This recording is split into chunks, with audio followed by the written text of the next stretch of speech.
Hello guys, my name is Kaushal Patil and today's date is 13th of August 2K21.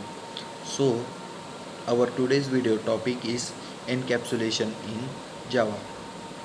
So encapsulation is one of the most important function, most important fundamental concept of OOPS, that is object oriented programming concept. The other three are interface, abstraction, and inheritance. In- Encapsulation in Java is a mechanism of wrapping the data that is variable and on code acting on that data, that is method, together as a single unit. Means they they act as they act together as a single unit. In encapsulation, the variable of the class the variable of the class will be hidden from other classes and and methods can be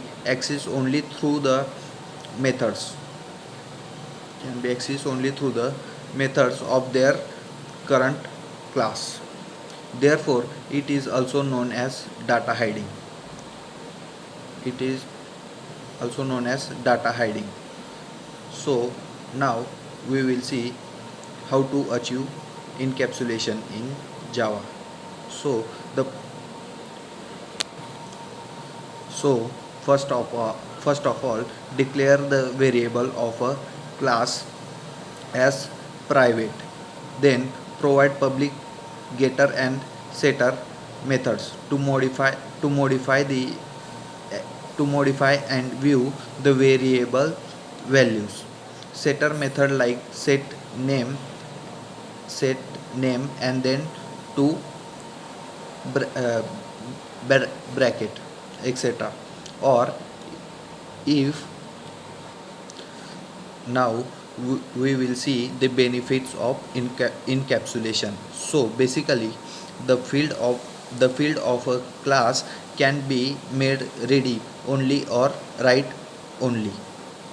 A class can have local control over what is stored in its field.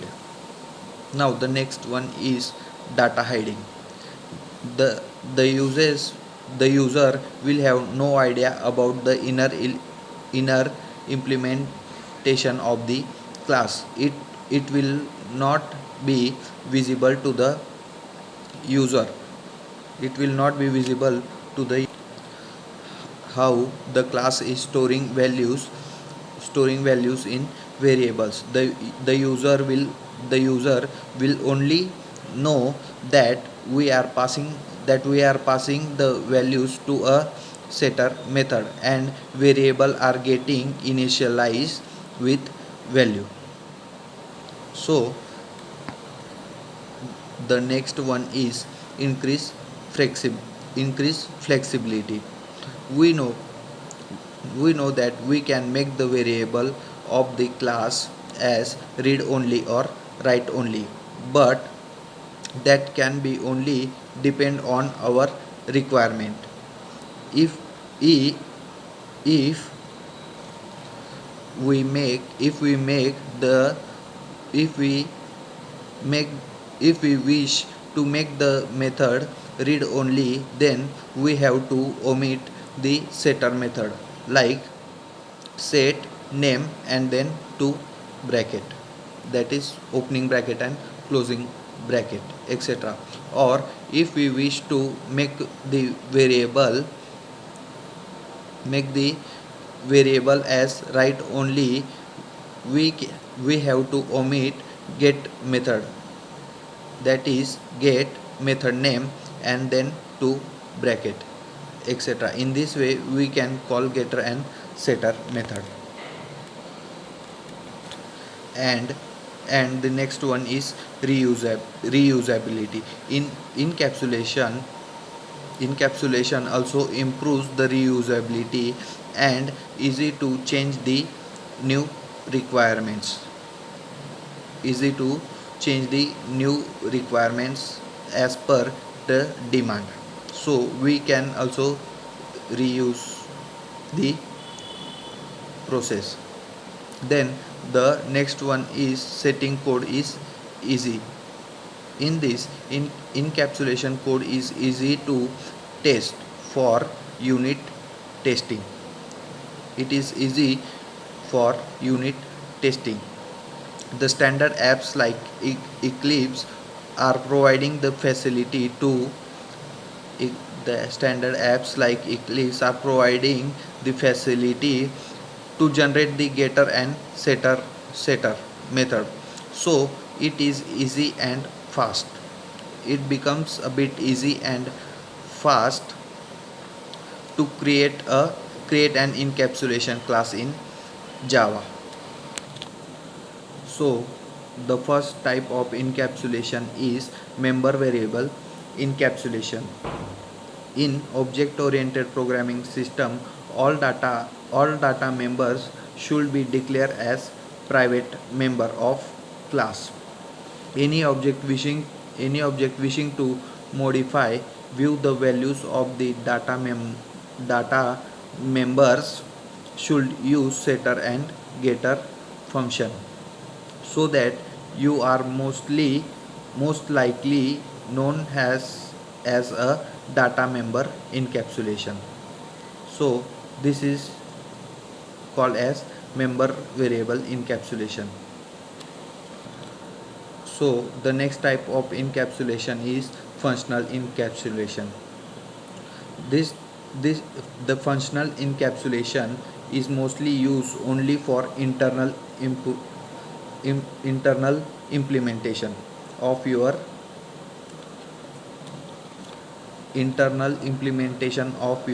application, so it must always be declared private.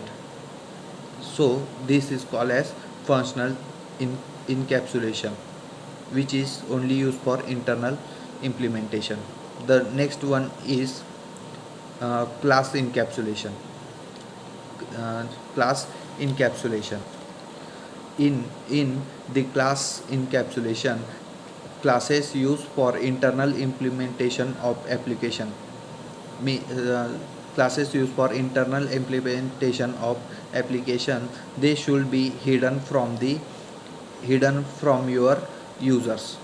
Means user should not see the internal implementation and made it private, so that the user doesn't see any of the internal implementation, so it should be made private. So this is called as class encapsulation. So these are the three types of encapsulation. Now the disadvantages of encapsulation is, so the major and the main disadvantage of the encapsulation is the negative of are inefficiency. Means the encapsulation is inefficient. It is a time consuming process. So so as we discussed, this is all about encapsulation in Java. So in our today's video topic, we have we have covered we have covered encapsulation in Java.